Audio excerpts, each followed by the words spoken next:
Hello everyone, welcome back to my YouTube channel. ಒಮ್ಮೆ ಒಬ್ಬ ಶ್ರೀಮಂತ ವ್ಯಕ್ತಿ ದೇವಸ್ಥಾನಕ್ಕೆ ಹೋಗ್ತಾನೆ.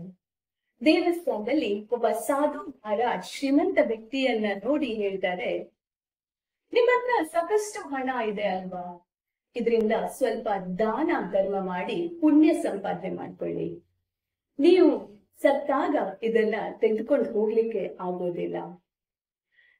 ಈ ಮಾತುಗಳನ್ನ ಕೇಳಿದ ಶ್ರೀಮಂತ ವ್ಯಕ್ತಿಗೆ ಈಗೋ ಹೊರಟಾಗತ್ತೆ. ಹೇಗಾದ್ರೂ ಮಾಡಿ ನಾನು ಈ ಹಣವನ್ನ ಮೇಲ್ಗಡೆ ತೆಗೆದುಕೊಂಡು ಹೋಗ್ಬೇಕು ಅಂತ ತೀರ್ಮಾನ ಮಾಡ್ತಾರೆ. ಶ್ರೀಮಂತ ವ್ಯಕ್ತಿಯ ಕೈ ಕೆಳಗೆ ಸಾವಿರಾರು ಜನ ಕೆಲಸ ಮಾಡ್ತಿರ್ತಾರೆ. ಅವರನ್ನ ಆ ಕಾರ್ಮಿಕರನ್ನ ಶ್ರೀಮಂತ ವ್ಯಕ್ತಿ ಕರೆದು ಹೇಳ್ತಾರೆ, ನಾನು ಮೇಲ್ಗಡೆ ಹೋಗುವಾಗ ಈ ಹಣವನ್ನ ತೆಗೆದುಕೊಂಡು ಹೋಗ್ಬೇಕು, ಯಾರಾದ್ರೂ ನನ್ಗೊಂದೊಳ್ಳೆ ಐಡಿಯಾ ಕೊಡಿ. ಐಡಿಯಾ ಕೊಟ್ಟವರಿಗೆ 1 ಕೋಟಿ ರೂಪಾಯಿಯನ್ನ ಕೊಡ್ತೀನಿ. ಆ ಕಾರ್ಮಿಕರ ಗುಂಪಿನಲ್ಲಿರುವ ಒಬ್ಬ ವ್ಯಕ್ತಿ ಹೇಳ್ತಾನೆ, ಯಜಮಾನ್ರೆ ನನ್ನ ಹತ್ರ ಐಡಿಯಾ ಇದೆ. ಯಜಮಾನ್ರೆ, ನೀವು ಬೇರೆ ಬೇರೆ ದೇಶಗಳಿಗೆ ಹೋಗುವಾಗ ಹಣವನ್ನ ಅಂದ್ರೆ ಕರೆನ್ಸಿಯನ್ನ ಕನ್ವರ್ಟ್ ಮಾಡ್ಕೊಂಡು ಹೋಗ್ತೀರಲ್ವಾ?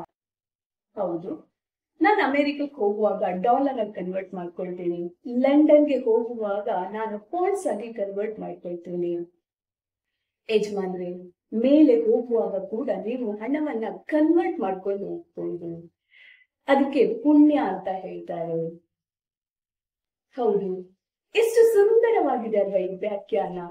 ನಾವು ಮೇಲ್ಗಡೆ ಹೋಗುವಾಗ ಏನೂ ಕೂಡ ತೆಗೆದುಕೊಂಡು ಹೋಗ್ಲಿಕ್ಕಾಗುದಿಲ್ಲ, ಆದ್ರೆ ನಾವು ಕರೆನ್ಸಿಯನ್ನ ಕನ್ವರ್ಟ್ ಮಾಡ್ಕೊಂಡು ಹೋಗ್ಬೋದು. ಪುಣ್ಯದ ರೂಪದಲ್ಲಿ ನಾವು ಅದನ್ನ ತೆಗೆದುಕೊಂಡು ಹೋಗ್ಬೋದು.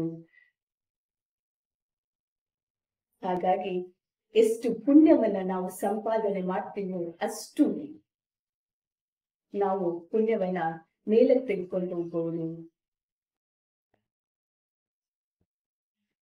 Thank you.